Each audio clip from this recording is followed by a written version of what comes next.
Witaj Jerzowski oraz Mateusz Lech zapraszają na codzienny komentarz dnia.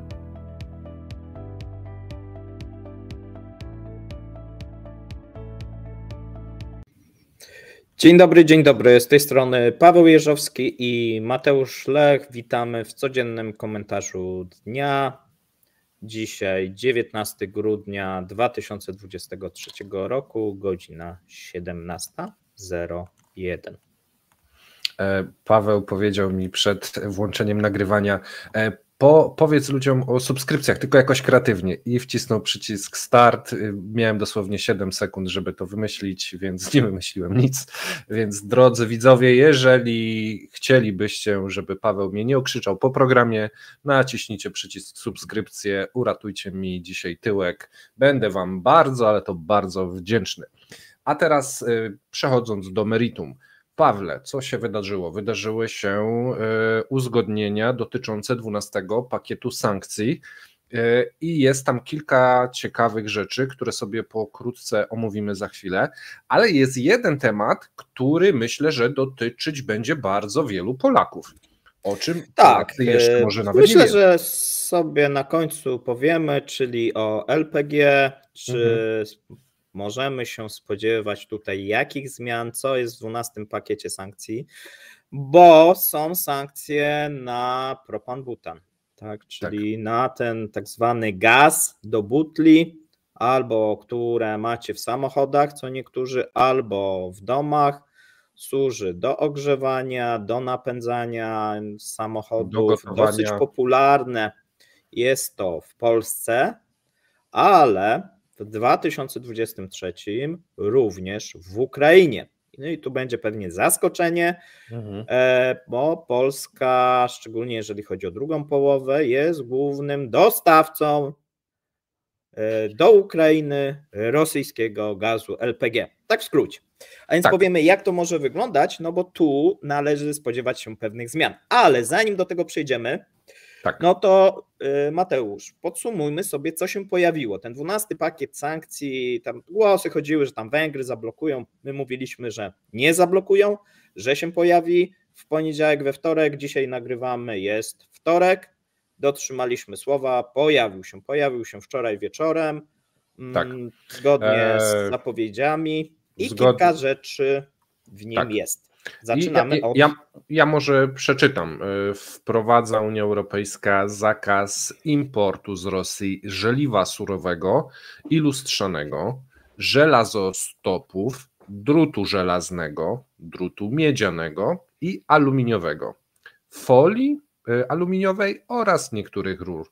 Według Rady Unii Europejskiej zakaz ten będzie dotyczył towarów o wartości rocznej w okolicach 2,2 miliarda euro, ale to nie wszystko, bo tu mówiliśmy o materiałach takich typowo budowlanych. Wprowadza zakaz LPG, o czym będziemy sobie mówili. Wprowadza zakaz z sektora przemysłowego, takich jak baterii litowych, termostatów, silników prądu stałego, serwa do bezzałogowych statków powietrznych. Nie wiem, co to jest, ale okej. A także niektórych maszyn, wyrobów budowlanych i laserów. I tu te sankcje wyliczają na około 2,3 miliarda euro rocznie. I to jest bardzo ważny element, gdyż te produkty to są najczęściej części do maszyn produkcyjnych, które w dłuższym okresie mogą powodować przestoje, przymus przenoszenia się i swojej produkcji na maszyny chińskiej produkcji, więc to są takie drobne elementy, które mogą mieć bardzo duże reperkusje w przyszłości. Ale zatrzymajmy się na tej pierwszej części, czyli żeliwa i tak dalej. Aluminium, półfabrykatów, to jeszcze bardziej uszczelnione niż wcześniej, bije mocno w Rusal, mamy dosyć niskie ceny na półfabrykaty, na aluminium. Tutaj oczywiście będzie to powodować, że my będziemy musieli sprowadzać na przykład niektóre polskie firmy, które produkują coś będą z innych kierunków musiały wprowadzać, ale ceny są niskie ostatnio i tak naprawdę, jeżeli popatrzymy na te amerykańskie sankcje, no to Rosjanom zostają tylko Chiny. Czyli to jest jedyny tak naprawdę realny kierunek, gdzie oni mogą eksportować te towary, a tam widzieliśmy ostatnio spadki.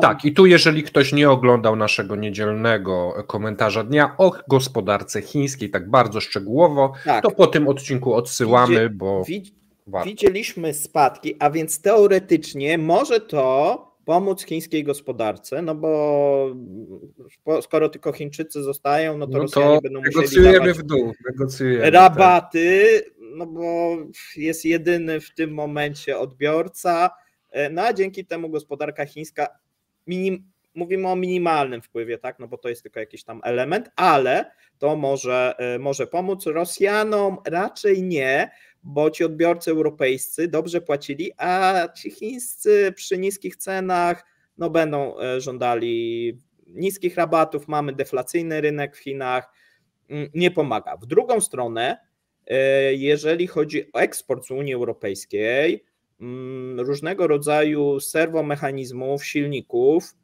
i to wydaje się, że jest duże uderzenie, szczególnie jeżeli chodzi o różnego rodzaju części zamienne do istniejących maszyn. Tak.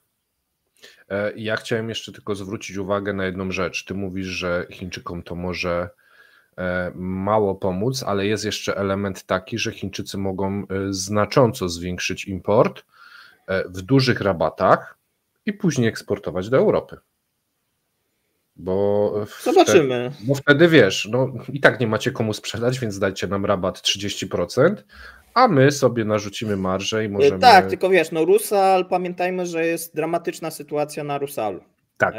Bo to ktoś tak mówi. Oni muszą, tak podają, od 20 do 30% zakładów zamknąć. Dużo. Tak, a przypomnij widzom, dlaczego muszą zamknąć, co tam spowodowało takie złe wyniki, a nie tylko, a podatki. No ale co? Podatki, tak. No, od nadprogramowych tak, bo oni teraz błagają rząd, żeby nie ściągał z nich podatków i żeby ich zwolnić. To jest kolejna firma, która błaga rząd, że jednak w tym, bo był problem, był COVID, w tym COVIDzie no, były ceny niskie, potem przyszło odbicie, oni wykazali się zyskiem nieopatrznie, a skoro się wykazali zyskiem, no to wszystkie firmy, które wykazały się zyskiem, a były to firmy z branży wydobywczej, ale poza ropą i gazem, bo ropa i gaz zostały zwolnione, że nie można w nich uderzać, ale producenci właśnie aluminium, niklu, żeliw, stali wykazali się dochodem, szczególnie w 2021 roku, znacznym, no i trzeba te pieniądze zapłacić, a już tych pieniędzy nie ma, bo w 2022, a szczególnie w 2023 ceny spadły i jest recesja, te firmy mniej zarabiają i żeby teraz zapłacić podatek, trzeba wziąć kredyt, który jest oprocentowany wysoko teraz, tak? No słuchajcie, no wygląda to dramatycznie źle. Ministerstwo głupich kroków następujących po sobie i z dużego przedsiębiorstwa, jednego z największych w Rosji, w tym momencie mamy coś takiego, że firma jest na granicy wypłacalności. Musi robić restrukturyzację, oni powiedzieli, tak? 1/3 idzie do odstrzału, ileś tam tysięcy jeżeli rząd nic nie zrobi, wręcz dali ultimatum, no tu oczywiście w Rosji nikt nie żałuje tych firm, no bo właścicielami są najbogatsi Rosjanie, oligarchowie, wiadomo, że oni sobie poradzą, natomiast no poradzą sobie w ten sposób, że część po prostu biznesu zamkną. Tak, a ci bezrobotni, no co zrobić? Na front. Nie na front, do fabryk, tam do uzbrojenia. I słuchajcie, i w tym momencie wjeżdża Unia Europejska i mówi, no to my tych rzeczy, to nie będziemy brali, teraz sprzedajcie to wszystko Chinom, a Chińczycy, no tak, poprosimy. Niskie są ceny na rynku, najniższe od kilku lat, ale my poprosimy jeszcze jakiś rabat i długi termin płatności. Najlepiej i zapłacimy, uwaga, w juanach. Najlepiej, bo przecież nie w twardej walucie. No akurat Rosjanie o te juany się nie będą się skarżyć. Chyba, no że tak, ale Hindusi też mogą poprosić rabat, wiesz, na tak, surowce. znaczy wiesz co, większość szła na Chiny, jeżeli chodzi o te elementy, no być może tu jakieś kontrakty, nie wiem, z Hindusami zostaną podpisane, czy też z Indiami, no ale moment jest nieodpowiedni, wiesz, no bo jeżeli to byłoby wprowadzone, kiedy te ceny byłyby wysokie. Zresztą Unia Europejska też nie wprowadziła jakiś czas temu, bo było za drogo. Bo tutaj mamy trochę taki roller coaster, tak? Jeszcze niedawno te ceny, na przykład aluminium, bardzo wysokie, no a teraz bardzo niskie, tak samo jak z pszenicą, kiedyś bardzo wysokie, teraz niskie, tak samo jak z ropą, tak? Jeszcze powiedzmy 2 lata temu. Czyli uderzamy Rosjan wtedy, gdy jesteśmy w stanie sobie poradzić, bo na rynku jest dosyć tanio, ale gdy jest za drogo, no to troszeczkę im popuszczamy, bo przede wszystkim najważniejsze, żeby nam nie szkodzić za bardzo. Bo to też trzeba zwrócić uwagę, dlaczego to jest teraz, to jest kiedyś, tego się nie wprowadza, to się wprowadza. Chodzi o to, żeby sankcje uderzały jak najbardziej w Rosję, tak a nie w nas. Trochę racjonalności w tym szukać, trochę jest, ale też nie przesadzajmy, tak? No tak, ale akurat wiele kroków wcześniej zrobić, a trochę też czasami z przypadku wychodzą te sankcje, bo ktoś się zgodził, na coś się nie zgodził, no to jakiś kompromis krzywy zróbmy i taki efekt jest końcowy.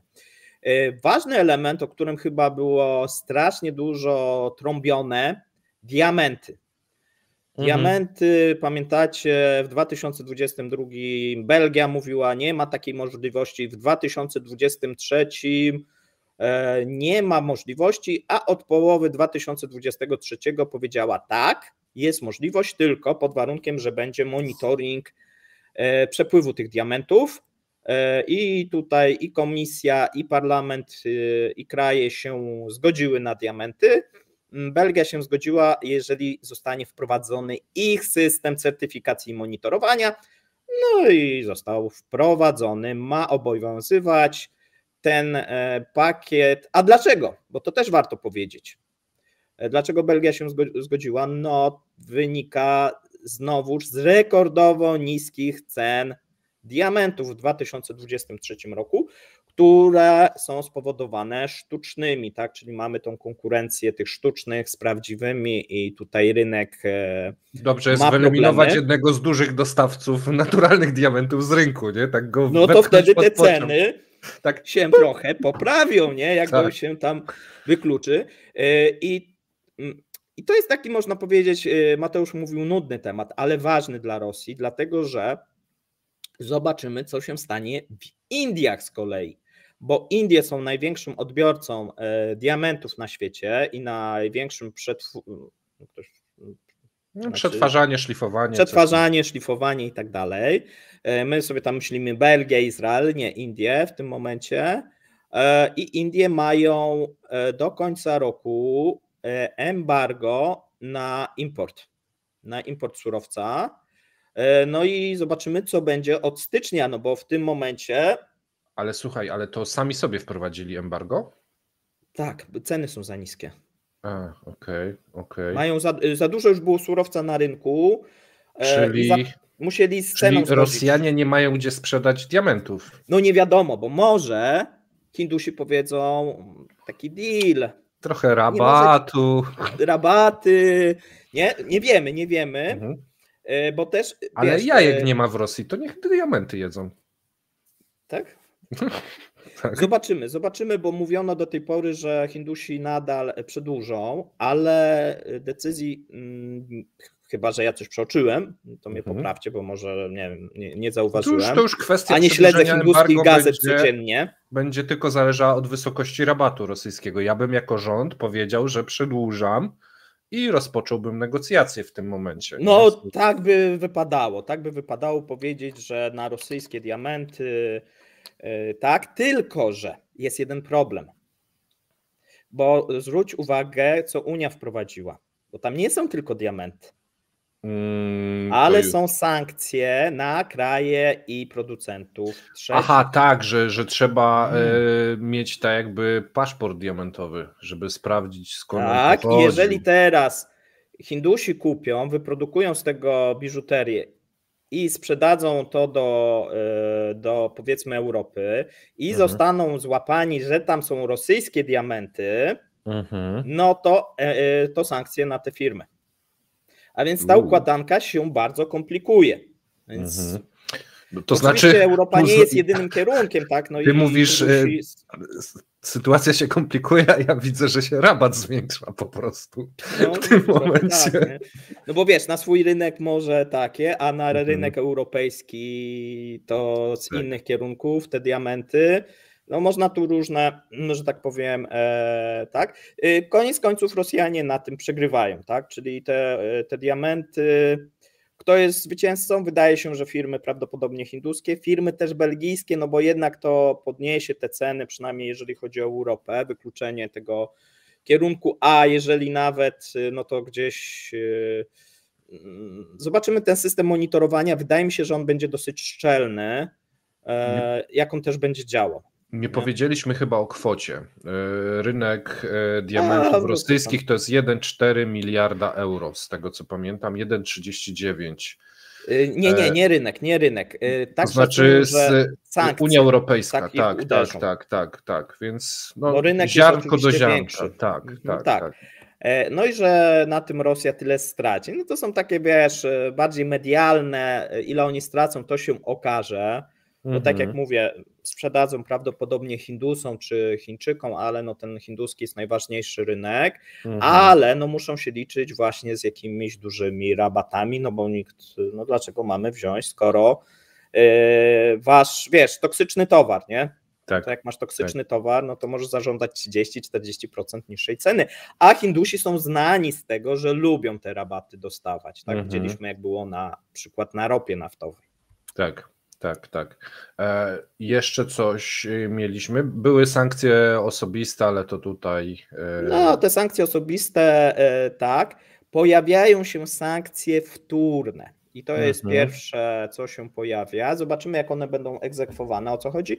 No, jeżeli jakiś kraj, czy jakieś, a dokładnie przedsiębiorstwo, to co w tych amerykańskich, czyli jak gdyby jest kopia, przy czym przy amerykańskich, no już Amerykanie uderzyli w konkretne firmy, no Europejczycy jeszcze nie, ale taka możliwość istnieje i zobaczymy, jak będzie to egzekwowane.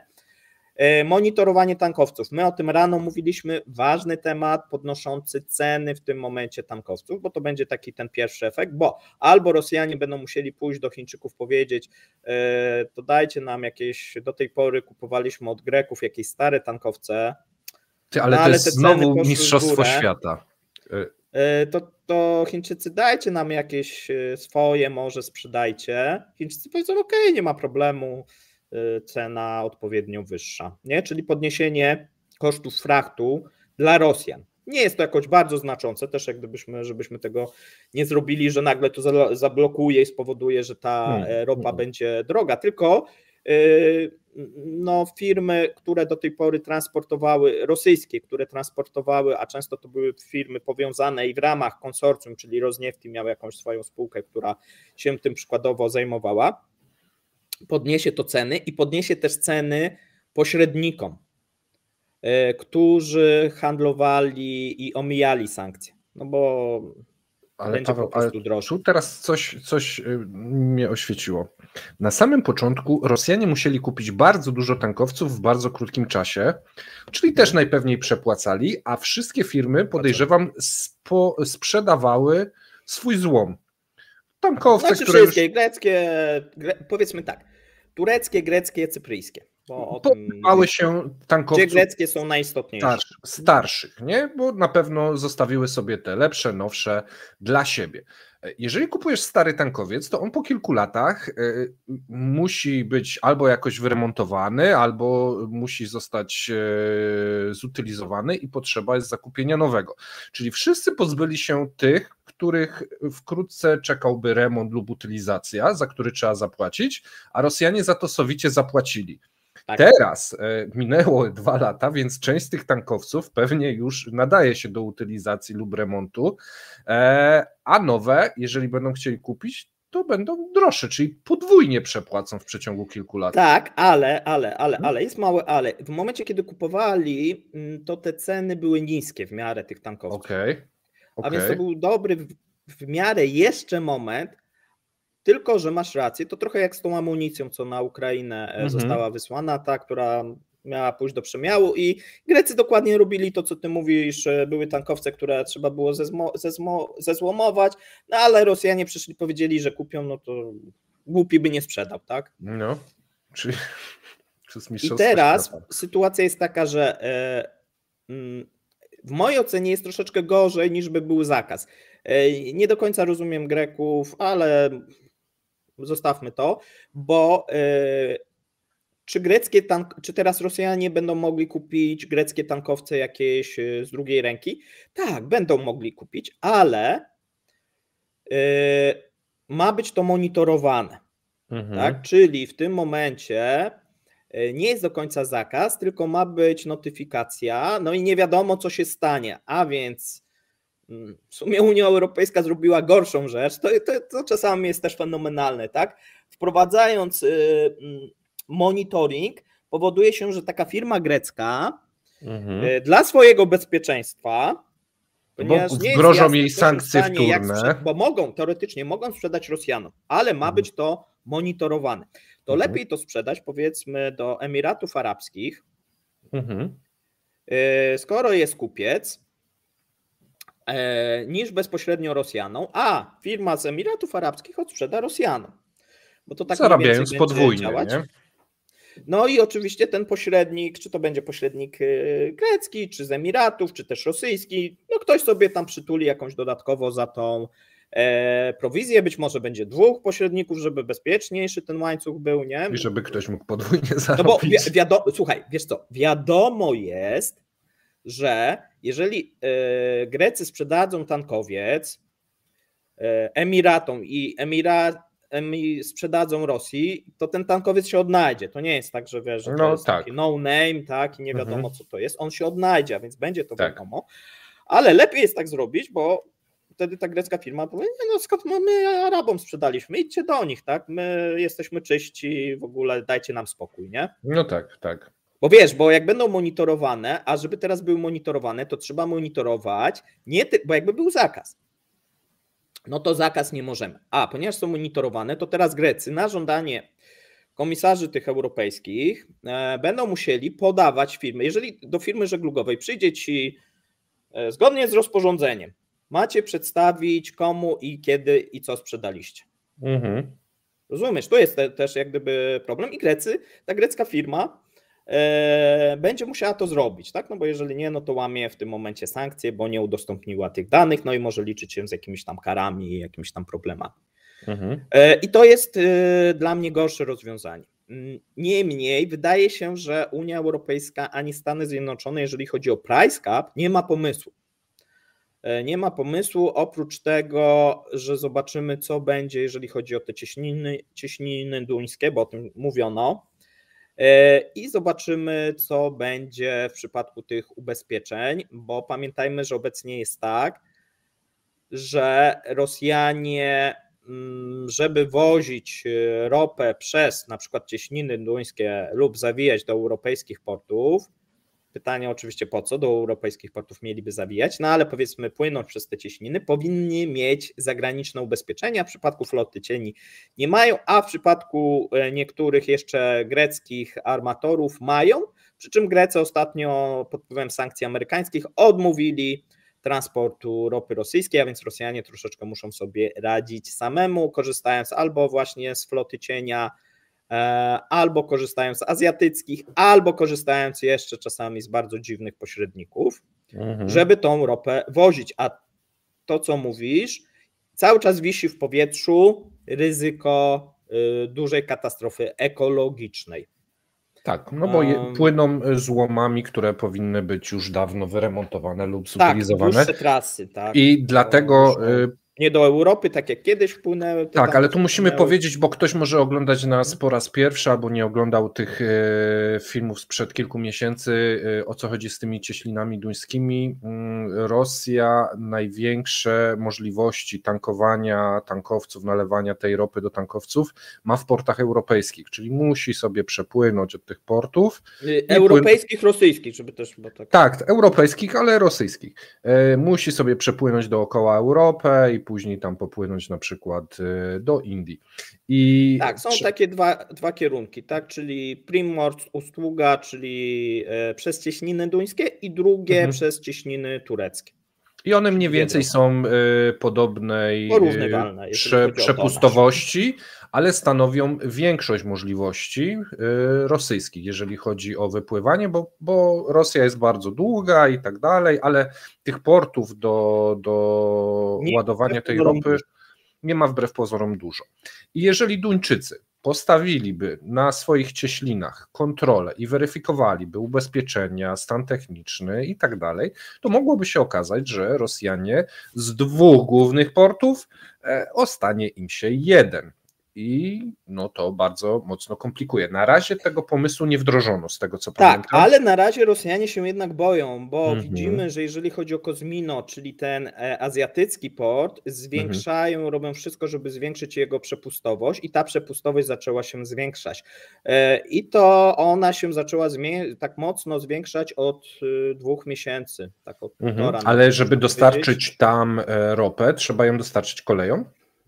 No, czasami tak, są rurociągi, ale one też mają ograniczoną przepustowość. Różnie, wiesz, bo tam możesz paliwa też, no różne rzeczy eksportują i do tej pory, wiesz, to Kozmino to nigdy nie był jakiś wielki port, dlatego że większość do tej pory do Europy szła. Tak, no właśnie o tym też mówiliśmy od dłuższego czasu. Wiesz, oni potrzebują czasu, żeby go rozbudować, nie? Bo raz port, drugi raz rurociągi i tak dalej. No nagle Rosja, wiesz, 2 lata musi się przestawić na kierunek azjatycki. No to jest trudny proces. I wymaga dużo pieniędzy i inwestycji. Bo daje ten czas, bo te sankcje, żeby nie uderzyć w europejskie firmy, one się, tak jak widzimy, rozciągają, bo nawet jeżeli jest coś wprowadzone, zobaczmy, nawet te diamenty, tak ile dano teoretycznie czasu Rosjanom, o tych diamentach się mówi już 1,5 roku, nie? Ale w końcu wprowadzają. Z ropą naftową, bardzo dobry przykład, tak? Czekano tak naprawdę do grudnia 2022, żeby wprowadzić, a w przypadku paliw dopiero w marcu tego roku, w lutym, no ale powiedzmy w marcu, bo tam jeszcze karencja, więc zaczęło to od kwietnia obowiązywać, obowiązują na paliwa, tak? Bo często jest tak, że jest wprowadzana jakaś sankcja, ale też tam mamy okresy karencji. Nie? I o tym też czasami u nas się zapomina, czasami nie ma, bo też jest tak, że z dnia na dzień, a czasami są te okresy karencji, żeby dostosować, no one są głównie dla firm europejskich. Tak, no i może przejdźmy, bo omówiliśmy pobieżnie wszystkie te elementy poza LPG. I tu też są ciekawe informacje, no i one są bardzo ciekawe, zwłaszcza dla polskich kierowców samochodów na gaz, gdyż jest to bardzo popularne paliwo w Polsce, a 50% LPG w Polsce, nie wiem czy wiecie, wciąż jest sprowadzane z Rosji, a najnowsze sankcje będą to torpedować. Zgadza się, Paweł? Tak, no mamy tutaj wprowadzone w tym momencie sankcje na LPG, czyli propan-butan, gaz, który w przypadku Polski jest produkowany w tym momencie przez Orlen, no bo Orlen przejął polskie górnictwo naftowe. I to jest mniej więcej, zobaczymy za 2023 rok, jakie będą dane, bo jeszcze nie mamy, tak mamy gdzieś tam za połowę roku, natomiast jeżeli chodzi o pierwszą połowę, polskie moce produkcyjne czy wydobywcze, tak, no bo są dwie możliwości się w różny sposób, tak, można go wydobywać, można za pomocą crackingu z ropy, tak, można robić też reforming, tak, natomiast no, u nas uzyskuje się 15%, to jest produkcja krajowa. Nasze zapotrzebowanie tylko. a 85% to jest import. No i skąd w tym momencie Polska importuje? Może też sobie powiedzmy. Dane za pierwszą połowę tego roku wskazują, że Polska importuje z Rosji. Tak. 50% całego polskiego importu pochodzi z Rosji. Na koniec 2022 stanowiło to 48%, natomiast w tym roku to wzrosło, zaraz też powiemy dlaczego wzrosło, bo to też jest bardzo ciekawe. Natomiast mamy też inne kierunki, tak? Bo oprócz tego, że my importujemy z Rosji, no to mamy też takie kierunki jak Szwecja, Wielka Brytania, Niderlandy, tak. Bodajże jeszcze chyba dochodzi teraz Kazachstan od jakiegoś czasu, Francja, która ma potencjał, ale tam cały czas są te ceny za wysokie, no i jakiś jeszcze udział malutki Słowacji. Być może jakiś kraj pominąłem, a więc... A Słowacja ma własne te możliwości, czy to jest jakiś reeksport po prostu? No, najczęściej jest to reeksport jakiś. No coś tam mogą mieć dokładnie akurat. Nie wiem. Natomiast kto ma największe możliwości ogólnie na świecie produkcji? A jeszcze oczywiście USA. No właśnie miałem jeszcze zapytać, USA, czemu nie ma w tej wyliczance, czy nie mamy kontraktów? Nie, tam nie było kontraktów, do tej pory one nie były korzystne. I teraz tak, jak to w życiu bywa, mamy część kontraktów długoterminowych i mamy część kontraktów spotowych. Tak. I może powiedzmy sobie, co Unia Europejska wprowadziła. Unia Europejska wprowadziła zakaz importu gazu LPG z Rosji, z wyjątkiem, z taką klauzulą tak zwanego dziadka. Czyli jeżeli kontrakt był prowadzony, mamy kontrakt długoterminowy, no to ten kontrakt długoterminowy może być kontynuowany przez maksymalnie rok. Czyli powiedzmy Orlen, czy... Ma na 10 lat kontrakt, ale może tylko rok. Tak, i co jest ważne, może wypowiedzieć ten kontrakt, już powołując się na sankcje, bo też o co chodziło. No, wcześniej na przykład Orlen czy jakaś inna firma, która tutaj sprowadza, tutaj też nie ma za dużo, powiedzmy są dwie takie, jeszcze jest jedna firma oprócz Orlenu, która się zajmuje czymś takim. Te firmy mówiły, no okej, my byśmy chcieli nie sprowadzać z tej Rosji, no ale nie mamy podstawy prawnej, a jeżeli zerwiemy kontrakt długoterminowy, no to Rosjanie pójdą do sądu i my będziemy musieli zapłacić odszkodowanie. W tym momencie, tak jak w przypadku ropy naftowej, będzie można te kontrakty zrywać, no bo trzeba się dostosować do unijnego prawa. No i prawdopodobnie można się liczyć, że jeżeli mamy jakiś długoletni kontrakt, na przykład tak jak ty powiedziałeś, przykładowo, w przypadku gazy nie było takich kontraktów zawieranych, to jeszcze sobie tak, ale powiedzmy mamy 10-letni kontrakt, czy 5-letni kontrakt, czy 2-letni kontrakt, można powiedzieć do końca 2024 realizujemy, ale od stycznia 2025 nie możemy, prawo. Taki mamy klimat. Taki mamy klimat, prawo Unii zabrania, tak, a my musimy się dostosować. Jaki to jest problem dla Rosjan? Bo tak, powiedzmy sobie tak, my powiedzieliśmy 50% sprowadza Polska, natomiast Rosja produkuje mniej więcej 4 miliony ton. Z czego tutaj Polska? Mamy głównie Nowatek, troszeczkę Gazprom, z czego Europa to jest 3/4, to jest tak mniej więcej 3 miliony, z czego Polska chyba, zobaczymy 2023, bo tu będzie prawdopodobnie wzrost, ale do tej pory było około 2,5 miliona ton, czyli większość. Czyli jesteśmy w tym momencie głównym dostarczycielem pieniążków, bo w drugą stronę, rosyjskim firmom LPG. Ale żeby nie było, że my jesteśmy tak źli i działa to jakoś tak strasznie dziwnie, 56% z eksportu tego gazu trafia na Ukrainę. Tak, znaczy może powiedzmy sobie, ile my mniej więcej eksportujemy. Nie mamy danych za 2023. Tu należałoby się liczyć z olbrzymim wzrostem eksportu polskiego LPG. Dlaczego? Zaraz o tym powiem. Natomiast jeżeli chodzi o pierwszą połowę 2023 roku, posługujemy się danymi tutaj Polskiej Organizacji Gazu Płynnego, jakby ktoś chciał szukać. Nie ma nowego jeszcze, prawdopodobnie będzie w lutym za cały 2023. Chcemy też dywagować, żeby ktoś potem nas gdzieś tam, nie, że sobie coś wymyślamy.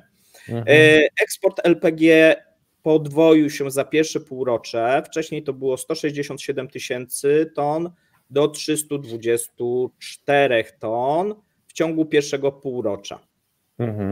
No i to już jest 21% polskiego rynku. 61% tej ilości, blisko 200 ton, trafia na Ukrainę. No tak, blisko 60%. Tak, 60%. Ale prawdopodobnie będzie więcej. Dlaczego? Dlatego, że w maju prezydent Zełański podpisał dekret zabraniający ukraińskim firmom importu LPG do Ukrainy. Ale skąd? Z wszystkich stron? Z Rosji. No z Rosji, no właśnie. Z Rosji. Dlatego ten gaz trafia teraz w dużej mierze przez Polskę. No nie tylko, tak, są też inne kierunki, zobaczymy jakie będą dane za 2023. Jak ktoś dysponuje, no to z chęcią, bo ja nie dysponuję tymi ukraińskimi danymi, bo być może oni publikują, ja do nich nie dotarłem, a więc możecie podać. Jak to wygląda? Z tego, co mniej więcej się rozmawia, większość tego gazu trafia z Polski, LPG obecnie. No i dobrze, no i co z naszymi kierowcami za rok? No bo teraz ten rok to może być taki przejściowy. Jeszcze może wiesz co, powiedzmy sobie jak korzystają, bo tutaj my sobie tak kojarzymy. U nas służy to do ogrzewania, do samochodów, w Ukrainie podobnie, ale również to jest dosyć istotne, jeżeli chodzi o siły zbrojne. Tak. No bo ten gaz też służy tam, szczególnie w zimę, prawda, do ogrzewania czy do po prostu gotowania, tak? Czyli Rosjanie nam mówili, że zamarzniemy jako Europa i tak dalej, a sami ogrzewają ukraińskich żołnierzy, można powiedzieć. No tak, tylko że teraz najpierw do Polski, z Polski tak, nie, czy na Słowację, nie, tam różne mogły być te kierunki. Łobuz, a jednak się troszczy troszeczkę. Można tak to podsumować. Ale co z naszymi kierowcami? No bo będziemy mieli teraz ten przejściowy okres tego roku, gdzie mówisz, że te umowy na dziadka sposób będzie i będą powoli Polacy od tego odchodzić. Czy mamy jak to zastąpić? Czy zdążymy to zastąpić? I co z naszymi cenami na stacjach? Bo pewnie wielu kierowców w Polsce bardzo interesuje ten temat. Wiesz co, to zależy. To zależy. Zobaczymy, co się wydarzy w tym roku, bo jeżeli byśmy popatrzyli, bo mogą się pojawić jakieś kontrakty długoterminowe. Aha, że my podpiszemy do końca roku teraz jeszcze kontrakt długoterminowy. Nie, ale to tylko rok mamy na zerwanie. Nie w tą stronę patrzę. Okay. Kontrakty długoterminowe na pewno w dużej części zostały z Rosjanami podpisane, bo też nie jest tajemnicą, że coś takiego było szykowane. Ale jakaś część rynku jest częścią spotową. Czyli o co chodzi? Chodzi o to, no nie chcę też tworzyć, tak, bo nie wiem, tak, ile w tym momencie, albo nawet jak wiem, to lepiej, żebym tego nie mówił, ile jest udziału spotowego, a ile tych długoterminowych, bo to w przypadku dwóch firm różnie wygląda. Natomiast część jest spotowych i ten część spotowych musi zostać zamienionych, no i te firmy już się przygotowały do tego, na inne kierunki. Natomiast w ramach długoterminowych istnieje bardzo często możliwość zwiększenia dostaw. Czyli masz kontrakt długoterminowy i bardzo często jest tak, że podajesz widełki. że możesz ściągnąć od tylu do tylu i teraz w najbliższym roku najprawdopodobniej te firmy podkręcą te widełki pod samą górę, żeby sobie zrobić zapis, jeżeli dobrze rozumiem. Tak. A w tym momencie muszą rozpocząć poszukiwania nowych dostawców. No tak? czy podpisać umowy, bo poszukiwania, no tak. Tak. Poszukiwania, ale na zasadzie takich, że nie nowych. No i tu wchodzą, jakie firmy wchodzą w grę? Francuzi, Total oczywiście, są bardzo chętni, ceny będą odpowiednio wysokie.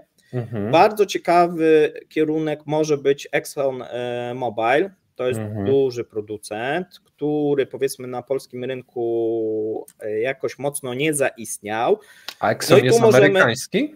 Tak, i tu możemy na przykład, jeżeli by się udało, na jakiś większy kontrakt liczyć. No bo to jest kwestia, wiesz, trochę też taka polityczno... Tak, związać się bardzo długoletnim kontraktem, to bardzo ładnie się sprzeda na ściance na przykład jakieś, wiesz, że no i mamy następne firmy, tak, takie, mówimy o tych dużych, bo jest jeszcze jest trochę tych mniejszych dostawców. Shell, BP, i jeszcze kogoś zapomniałem pewnie, więc mi wybaczcie, bo gdzieś to z głowy mówię, ale gdzieś sobie może odszukam, to sobie sprawdzę, czy kogoś nie pominąłem, no ale powiedzmy to są główni, tak, czyli to co mówiliśmy, Norwegia, Szwecja, tam jeszcze będzie Belgia, Holandia, Francja, Wielka Brytania, oczywiście Stany Zjednoczone. Okej. I tu my troszeczkę będziemy w sytuacji, bo powiedziałeś, że my jesteśmy największym odbiorcą tego gazu w Unii i wszyscy inni mają już, można powiedzieć, gdzieś połapane albo nie korzystają z tego tak intensywnie jak my. I my będziemy troszeczkę po stronie w negocjacjach, jak Rosja z tym aluminium czy żeliwem. Bo skoro my potrzebujemy bardzo dużo, a nie mamy alternatyw, to czy te firmy mogą nam oferować duże kontrakty i zabezpieczać, tak, te ceny ale pamiętaj, że to tych trochę firm jest jednak. Więc my możemy pójść do takiej, powiedzmy jesteśmy Orlenem, chcemy zakontraktować, czy jesteśmy Unimontem. No w sumie to jest duży kontrakt, nie? Więc to też duży dla kontrakt, każdego nie weźmiemy kawałek. od was, weźmiemy od Francuzów. Nie weźmiemy, tak? Rozumiesz, w sensie nie mamy tego, że został nam jeden... Mamy rok, nie? Część już tych rozmów zresztą się toczyła, tak? To pamiętaj, że ten rok nie wziął się z Księżyca, to Polacy żądali 1 roku. Polska strona zażądała 1 roku wpisania tego okresu karencyjnego. Dobra, ale czy jest szansa na wyrównanie ceny Rosjan? Chyba nie, bo oni chyba dostarczali ceny będą wyższe. Ale, znaczy jest szansa, jeżeli na przykład z dużym graczem, no tutaj można tylko moim zdaniem, żeby te ceny były jakieś atrakcyjne, myślę, że Exxon mógłby wchodzić w rachubę. Czy bardziej to takie podpisane na zasadzie politycznej współpracy, takiej i długoterminowej, tak jak gdzieś tematy były amerykańsko-niemieckie na dostawę gazu, że wiązanie długoletnimi kontraktami. Tak, tylko że znowuż wiesz, LPG i Polska to nie jest jakiś wielki rynek. Mówimy tak, tam dla nas jest wielki, No ale też wiesz, możemy tutaj grać tym ukraińską trochę kartą, bo pamiętajmy, że my w tym momencie jesteśmy głównym prawdopodobnie eksporterem. W pierwszej połowie zwiększyliśmy 6-krotnie ilość dostarczanych butli na Ukrainę, tych do grzania, ogrzewania, tak. Czyli my jesteśmy troszeczkę takim hubem gazowym w tym momencie, przynajmniej przy LPG gazowym, tak.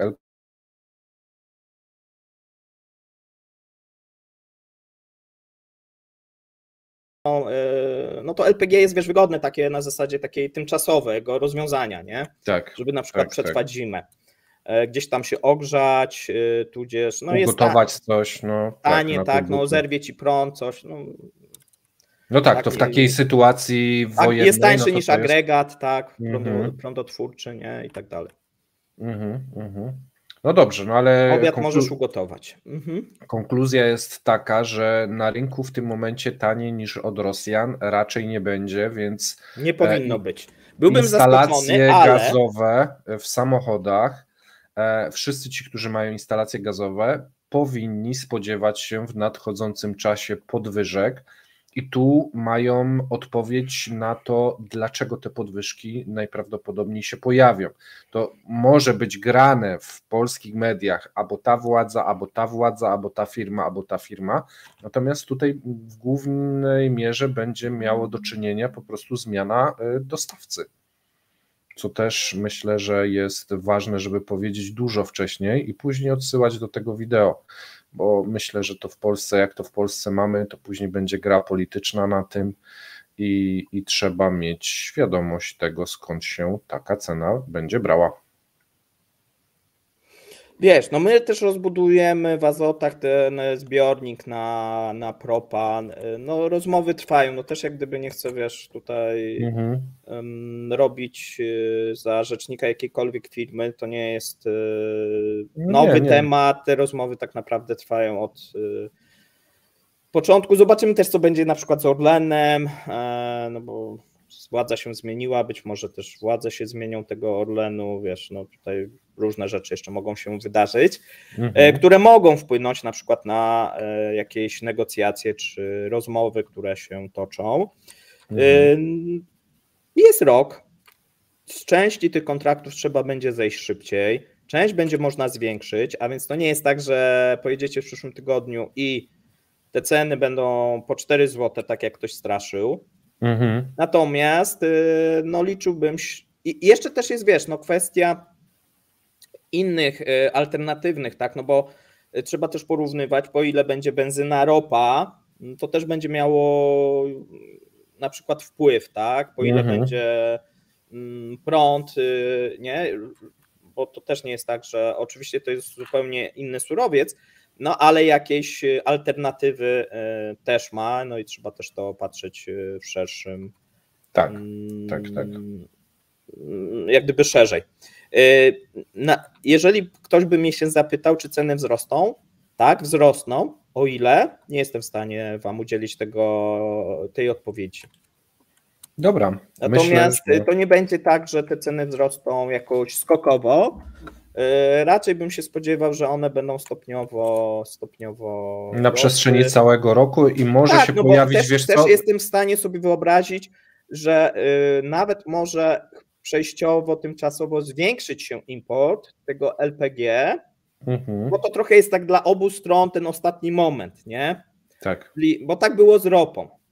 I kwestia, czy będziemy mieli gdzie go przechowywać. Jeżeli nie, no to on zaleje... Mamy te azoty, tam trochę mamy.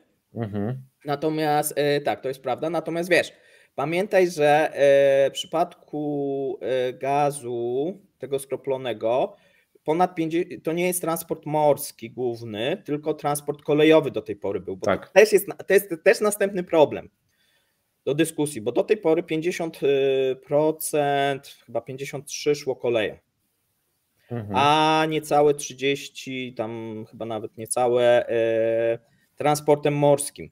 Tu jest trochę więcej tych problemów, które musimy rozwiązać. Że nie można zwiększyć znacząco tych kontraktów w ostatnim roku, bo logistyka może nie pozwolić po prostu. Jest ograniczeniem. Nie chcę powiedzieć. Tak, okej, no rozumiem. Ktoś powie, że ja tak powiedziałem. Trzeba wziąć to pod uwagę. Tak. Tu zmieniamy sposób, prawdopodobnie zmienimy sposób transportu, bo tak jak mówisz, szły te cysterny, to było odpowiednio tam, wiesz, rozładowywane i tak dalej.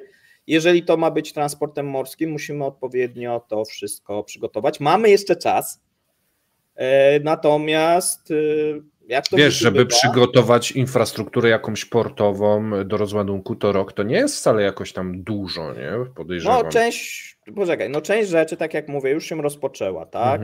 Natomiast ja nie jestem odpowiedzialny za to i nie powiem ci, czy to jest, jak to, tak? Tutaj trzeba by kogoś zaprosić z odpowiednich firm i zapytać ich, jak to wygląda i jak Polska się do tego przygotowała, jak poprzedni rząd oraz poprzednie władze, znaczy cały czas są chyba te same władze Orlenu, przygotowały Polskę do tego, No i co się stanie, tak, jeżeli chodzi o najbliższy czas, bo to nie jest tak, że się nie da się, natomiast no wiesz, jeżeli nic nie będziesz robił albo za mało zrobisz, no to zawsze możesz to spieprzyć, tak? No tak, i tym optymistycznym akcentem wydaje mi się, że możemy zakończyć. Może być odrobinę drożej, a możemy to całkowicie spieprzyć. I wtedy co? Nie będzie. Będą braki, jeżeli byśmy nie wyrobili się, jeżeli infrastruktura by nie była przygotowana. Jak ze wszystkim. Jak ze Wszystko wszystkim. można zepsuć, tak. W mojej ocenie ten scenariusz jest mało prawdopodobny, ale trzeba zawsze też się z takim liczyć. Tak więc bez paniki, ale informacyjnie zmieniać w najbliższym roku będzie nam się główny dostawca LPG, wszyscy, którzy mają... Też zobaczymy jak to będzie, no bo na przykład czy w takim wypadku chyba najgorzej będą miały firmy, które no niestety, które robią te instalacje, tak, bo tutaj To może też... nie być nowych chętnych, wiesz, no bo niestety istnieje ta obawa, tak, że nagle mogą być jakieś... No, Bo na zachodzie to nie jest tak popularne, nie? Więc... A nie jest to jakoś bardzo popularne, tak, w Polsce jest to popularne i w kilku krajach, nie? Zobaczymy jak będzie, czekamy też na jakieś informacje gdzieś tam oficjalne ze strony firm, które się tym zajmują. Jak coś będziemy wiedzieć. A z naszej wiedzieć, strony tyle. Powiemy wam. Trzymajcie się. Miłego wieczoru, miłej nocy. Trzymajcie się.